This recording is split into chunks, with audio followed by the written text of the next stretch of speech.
leadership, a characteristic that develops throughout a person's lifetime that is influenced by social, economic, situational, and environmental factors.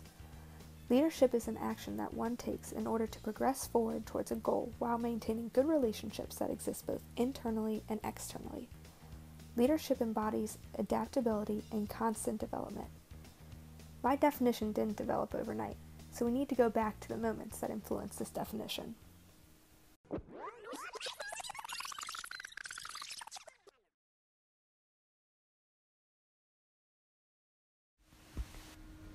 My definition of leadership began at a young age.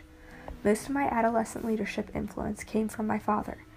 He taught me the importance of patience and adaptability.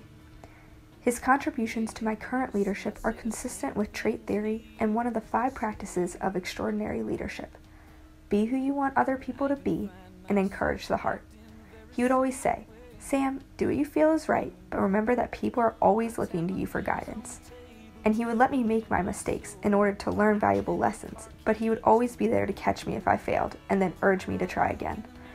Challenging those I lead to be their best possible self weighs significantly into my leadership style.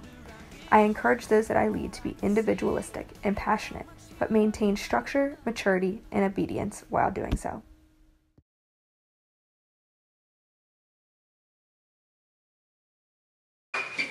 Break it and shout. Ready? Go!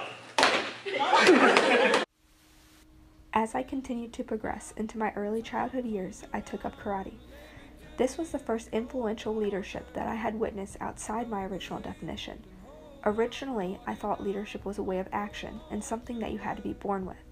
While in karate, aspects of behavioral theory imposed its way into my original definition. Everyone started at the bottom and worked their way up. Rank was earned based on specific behaviors that differentiated high rank from lower ranks. After 7 years of training, I was able to obtain a high-ranking position based solely on my behavioral growth and maturation, just like this little boy. Except I don't think he'll be leading anyone anytime soon.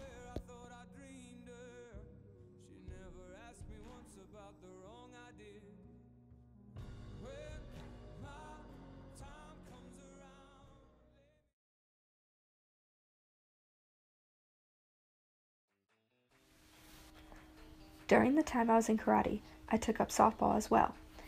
Throughout these 11 years of playing, I cycled through several coaches. Some of them were effective, and some of them were not. My first coach emphasized teaching and learning, but he dwelled on perfection and prioritized greatness over enjoyment. While my team and I were young, this leadership style was suitable.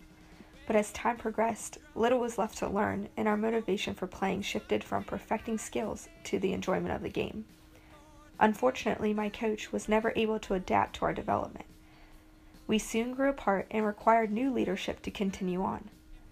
This moment emphasized the importance of incorporating the contingency theory within my leadership style. Not all leadership styles will work for all situations.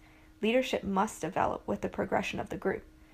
Our new coach was able to balance the fun of playing with coaching, and this resulted in numerous wins and successes for our team.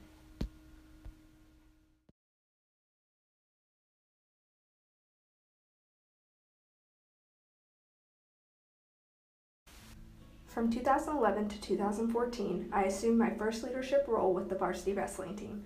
I was chosen by the varsity wrestling coach to oversee his team of 40-plus guys during their tournaments and meets while he was coaching.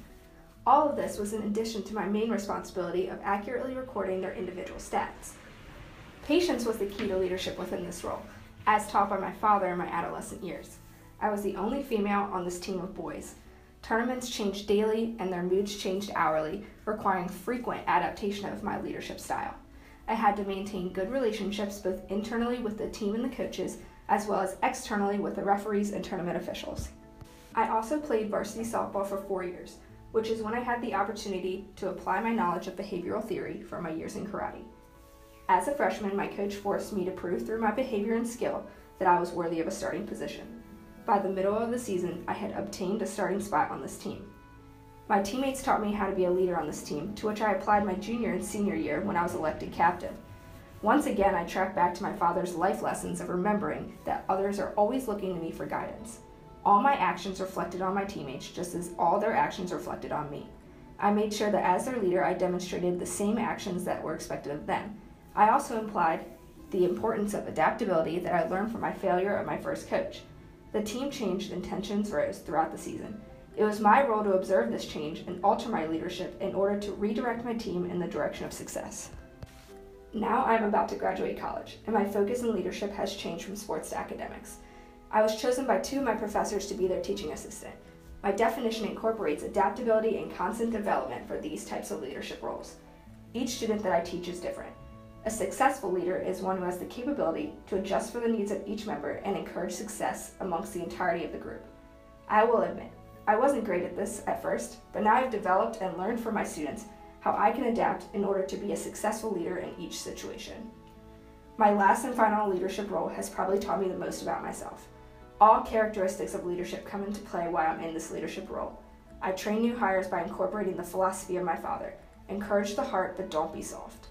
I progressed through rank and earned my role in this position after significant time was spent in lower positions, just like I learned from behavioral theory during karate.